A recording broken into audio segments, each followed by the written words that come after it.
Freewell vient tout juste de sortir de nouveaux filtres ND variables. Alors c'est quand même l'accessoire indispensable quand on fait de la vidéo. Et pour une fois, ceux-là sont pas mal innovants. Alors en général, je refuse ce genre de test, que ce soit de la part de Nizzy, de Freewell, de Case et peu importe. Simplement parce que je trouve qu'il n'y a pas tant d'innovation par rapport aux filtres qu'on utilise tout le temps au bureau, qui sont du coup les Nizzy et Truecolor. Donc jusqu'ici, j'en avais pas trop reparlé des filtres ND sur la chaîne, mais là, on tient quelque chose d'un peu plus innovant. Et comme il y a quelques années, quand ils avaient lancé leur filtre magnétique, et là, je pense qu'ils tiennent quelque chose. Et personnellement, je commence à préférer cela par rapport aux Nizzy qu'on utilise maintenant depuis des années. Alors dans cette vidéo, on va évidemment bien les tester. On va parler de qualité d'image, des petits plus aussi assez sympas qu'ils ont mis dedans. Mais avant ça, on va parler de l'intensité un peu du filtre qui change pas mal. Alors d'habitude, les filtres ND qu'on peut avoir, que ce soit chez peu importe les marques, on est souvent soit entre 1 et 5 stops ou 2 à 5 stops. Et si jamais on veut contrôler encore plus l'exposition, on va rajouter un filtre ND, en général un ND32, qui nous emmène vers du 6 à 9 stops ou à peu près par là. Et ce qui en soi est pas mal,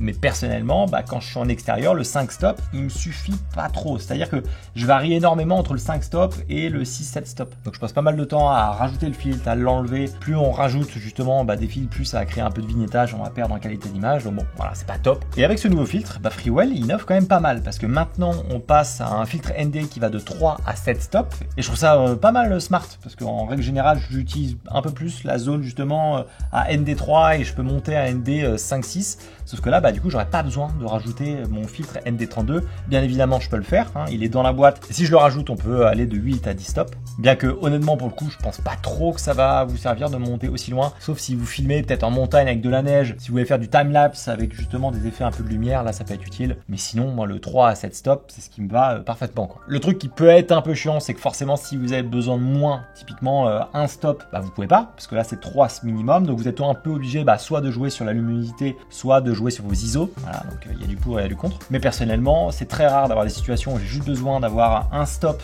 pour contrôler la lumière. Souvent, je mets un filtre ND quand je suis en extérieur et je monte très vite à 3 stops, donc ça va très bien. Alors aussi, la deuxième belle innovation, c'est que c'est à la fois un filtre ND variable, mais c'est aussi un filtre CPL.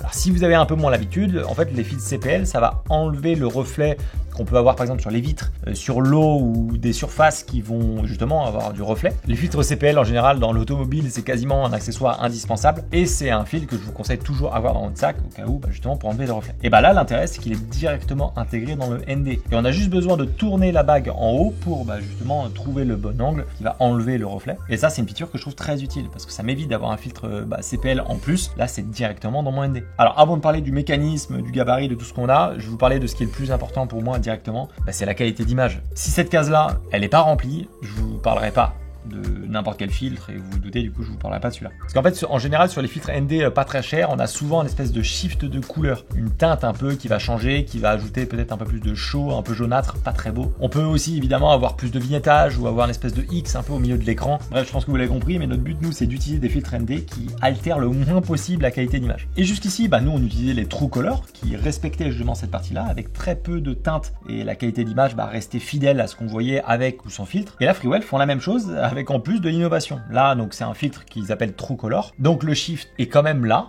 peu importe dans tous les cas, peu importe la marque que vous avez toujours un petit shift quand même de couleur, mais il est beaucoup mieux maîtrisé. La différence avec les anciens Freewell que nous on a utilisé aussi pendant un moment, voilà, ça se voit direct, on n'a pas la même teinte du tout. Et à l'époque, c'est d'ailleurs ce qui m'avait fait switcher de les filtres Freewell à justement les filtres Nizzy, parce que je voulais garder la teinte la plus, on va dire, blanche possible, quoi. En vrai, c'est des choses sur lesquelles on fait pas forcément attention et qui honnêtement peuvent se rattraper en post-prod, mais c'est quand même dommage d'avoir fait tous vos bons réglages, d'avoir mis une belle optique, d'avoir travaillé un peu votre lumière et finalement juste parce que vous mettez un filtre un peu cheap ou qui marche pas très bien, ça vous change complètement la teinte. Voilà, moi c'est des trucs qui me dérangent, j'essaie d'avoir l'image la plus propre possible. Ok, alors maintenant parlons du vignettage, c'est une espèce de coin un peu qui s'assombrissent. On a souvent le cas justement quand on utilise des filtres ND variables et ça peu importe la marque et ça se voit surtout en fait quand on a des grands angles, typiquement à 16, 18 mm on va le voir. Dès qu'on va arriver autour des 20 à 24, si vous avez qu'un seul filtre ND, ça va aller. À savoir aussi que le vignettage, plus on ajoute des filtres par-dessus, plus on va le voir. D'où l'intérêt d'avoir un filtre ND qui monte à 7 stops. On n'a pas besoin de rajouter le ND32, donc forcément on a moins de vignettage. Alors si je vous montre le comparatif à 16 mm, forcément que sur une surface blanche, vous allez quand même un peu plus le voir. À la différence de si je vous le montre en plan réel, ça se voit pas tant que ça. Justement, ça pousse un peu plus le regard vers le centre. Oui, c'est là, on va pas mentir, mais voilà, je trouve ça moins dérangeant, on va dire. Donc après, en fonction de ce que j'avais avec Nizzy, j'ai pas vu une grande différence selon moi, à vous de juger. En fait, dans tous les cas, on aura toujours un peu de vignettage, dès qu'on va filmer avec ce genre de filtre circulaire. Donc la qualité d'image avec ces filtres-là, pour moi, c'est largement suffisant. Si jamais je voulais avoir mieux ou plus, il faudrait passer avec une Matbox avec des filtres rectangulaires pour avoir justement un peu aucun défaut. C'est pas du tout le même fonctionnement, c'est beaucoup moins pratique et c'est surtout pas le même prix. Donc très content évidemment de la qualité d'image que ce que je peux avoir avec ces Freewell. Ok, alors maintenant qu'on a validé, on va dire le concept et surtout la qualité d'image, on va parler du fonctionnement parce que c'est assez intéressant. Alors eux qui étaient un peu pionniers dans tout ce qui était filtre magnétique et après tous les autres ont un peu suivi derrière, et maintenant ils reviennent un peu en arrière entre guillemets et on revient à une fixation. Et en vrai, c'est bien pensé. En fait, on a un système de boutons poussoirs qui va venir du coup s'accrocher à la bague, parce que du coup on va ajouter une bague d'adaptation. Alors d'ailleurs petit aparté, mais je vous conseille toujours de prendre une bague d'adaptation de 82 mm. Évidemment, vous pouvez choisir dans le pack que vous avez. Même si vous avez les optiques qui ont un diamètre un peu plus petit, vous pouvez toujours avoir justement des bagues d'adaptation par-dessus, sachant que le 82 mm c'est un peu le standard pour les futures optiques que vous allez avoir, au moins vous aurez la bonne taille. Donc avec la bague que nous donne Freewell, on vient la fixer à l'optique. C'est peut-être ce qui me dérange un peu plus. Moi j'aime bien avoir juste un seul truc à fixer, c'est tout. Là il faut fixer la bague et ensuite venir fixer par-dessus le système. Et une fois la bague c'est fixée, on a juste à venir du coup ajouter le premier filtre, pourquoi pas le ND32 et aussi les autres filtres qu'on peut remettre par-dessus. À garder en tête évidemment que plus on ajoute des filtres, plus on peut venir un peu dégrader la qualité d'image. En fait, ce que je trouve bien, c'est que ce système-là, il fonctionne à une main. On a juste à avoir à tenir notre caméra, boum, on vient le fixer, ça se fait en quelques secondes et c'est plutôt bien réfléchi. Ce qui est top aussi, c'est que le bouchon, il fonctionne pareil. C'est un système de poussoir qu'on peut venir fixer, peu importe le filtre qu'on a devant nous. Et en fait, c'est ce système-là, moi, qui me parle un peu plus que la partie aimantée. Alors ça, c'est un peu de la vie perso, mais j'ai toujours eu peur que mes filtres ND qui étaient aimantés partent. En vrai, c'est solide, ça bouge pas, mais dans le doute, j'aime bien moi avoir soit des ND fixes, soit là avec un système comme ça, je sais que ça va pas tomber. Et ensuite, on a juste à bouger la première bague pour changer l'intensité du filtre. Et si jamais on veut changer du coup la partie CPL, là on prend carrément tout le filtre et on pivote. Donc on l'a vu, on peut ajouter aussi des filtres par-dessus, comme par exemple le Mist. Ils ont pas mal de filtres avant, on va dire soit l'unité, soit dans les différents packs. Mais ce qui est bien, c'est que par exemple le filtre Mist, soit on l'ajoute par-dessus le ND, ou alors on peut carrément enlever le système de ND et juste mettre le filtre Mist. Si jamais on veut cet effet-là un petit peu le soir, ça peut être sympa. Alors aussi un truc un peu marrant sur le bouchon que je vous ai pas dit tout à l'heure, c'est qu'on a un bouton NFC. C'est-à-dire que si on approche notre téléphone, ça va directement ouvrir une page vers le site de Freewell avec les manuels, les garanties, tout ça. Donc dans l'idée gadget, moi ça va jamais me servir. J'aurais bien aimé avoir la possibilité de modifier le lien. En fait, pourquoi pas, imaginons, je sais pas, je suis en tournage pour un mariage en vidéo, le mec il me demande mes coordonnées, il a juste à taper son téléphone sur mon capuchon et directement ça lui renvoie vers mon site avec mon portfolio. J'aurais bien aimé avoir la possibilité de le paramétrer, mais si je dis pas de bêtises, pour l'instant c'est pas possible. Donc ce bouchon là je trouve pas mal, il a un système qui tient et c'est assez rare. Moi les filtres ND que j'ai en général, ça a tendance à bouger les bouchons, etc. Donc je les mets jamais. Et là, pour le coup, je me vois bien en fait laisser ce bouchon-là pour éviter d'avoir le capuchon, on va dire l'objectif classique.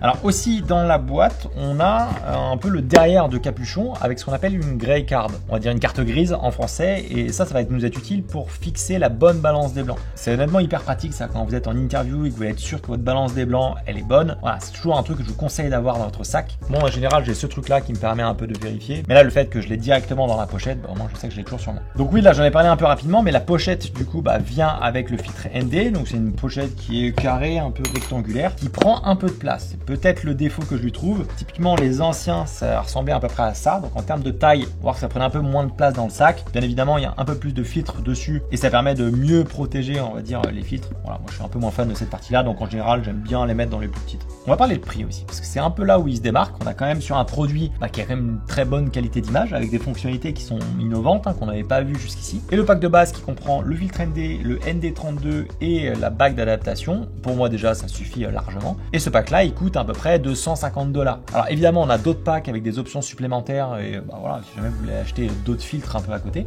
mais rien que dans le pack standard qui va convenir je pense à beaucoup d'entre vous, je trouve que le rapport qualité-prix il est meilleur. Il est meilleur de ce qu'on pouvait avoir avec Misi. Et c'est un peu une des raisons pour lesquelles je voulais vous en parler, parce que les concurrents sont soit un peu plus chers ou en tout cas sont moins innovants. Donc pour moi, ces Freewell là deviennent une option très intéressante si jamais vous voulez acheter justement des filtres ND un peu plus de meilleure qualité et surtout mettre un morceau de gaz qui va pas détériorer la qualité de votre image. Ça c'est important. Je vous mets les liens vers le filtre ND si jamais vous voulez l'acheter, ça vous coûte pas plus cher et moi ça m'aide à continuer à faire ce genre de vidéo. On se dit à la semaine prochaine dans une autre vidéo. À bisous.